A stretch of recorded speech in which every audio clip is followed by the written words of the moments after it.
Միքայել Մինասյանը եւ Հանրապետականը առհասարակ սկսել է ակտիվանալ եւ արձագանքել Քոչարյանի թիմին, հատկապես այն բանից հետո,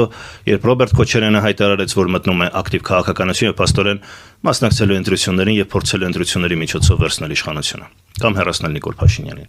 Եվ Միքայել Մինասյանը հեգնում է, թե իրականում մի անգամ դուք փորձել եք վերցնել իշխանությունը 21 թվականին եւ իրականում լեգիտիմացրել եք Նիկոլ Փաշինյանի հերթական պաշտոնավարումը։ Լսելով բոլոր կողմերի փաստարկները, անհնար է որևէ մեկի հետ չհամաձայնել։ Եվ եթե մենք անկախ դիտորդ ենք, ուղղակի կողքից լսում ենք, բոլորի փաստարկներն էլ ճշմարտացի են, բայց ես ավելի հեռուն կգնամ։ Եվ այս հարցում չեմ համաձայնի կողմերից որևէ մեկի հետ, եւ ես կասեմ, որ հայ ժողովուրդը թե ընտրություններով,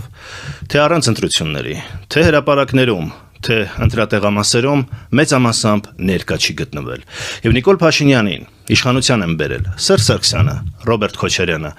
Գագիկ Ծառուկյանը, Դաշնակցությունը